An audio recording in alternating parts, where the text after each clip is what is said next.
গাজীপুরের মাওনায় কলেজের পুকুর থেকে 7টি বোমা সদৃশ বস্তু উদ্ধার করল যৌথ বাহিনী। স্থানীয় সূত্রে জানা যায়, শুক্রবার সকাল 8টার দিকে পেয়ারালী ডিগ্রি কলেজের পুকুরে মাছ ধরতে গেলে জালে একটি শপিং ব্যাগ উঠে আসে।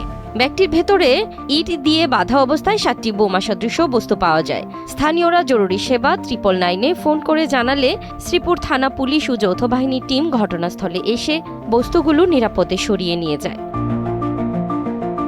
মাছ ধরতে এসেছি 3 জন। মাছ ধরতে এলা নামলাম জাল লইয়া, পরে জালের মধ্যে মাছের সাথে একটা ব্যাগ উঠে আসছে, ইট বান্ধা। পরে ইটটা খুলে দেখি যে ভিতরে বোমার সরঞ্জামের মতো কিছু কিছু দেখা যায়। পরে ধরলাম, পরে এলাকাবাসী কি বললেন, ফোন দিল। ফোন দেওয়ার সাথে পুলিশ এসে এটা খুলে দেখলো। এটা তো আমরা তো চিনি না কিছু ফেসাইল, এই কষ্টিপের মধ্যে কি আমরা দেখতে জানি চিনি।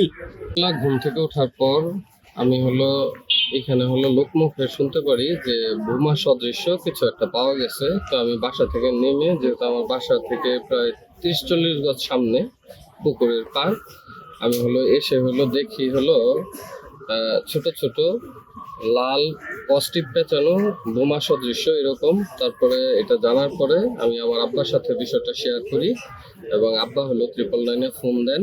ফোন দিলে পরে থানা থেকে একজন কর্মকর্তা উনি রেসপন্স করেন এবং পরবর্তীতে থানা থেকে লোকজন আসেন, আমাদের ফাঁড়ি থেকে লোকজন আসেন এবং তার কিছুক্ষণ পর র্যাবের একটা টিম আসে।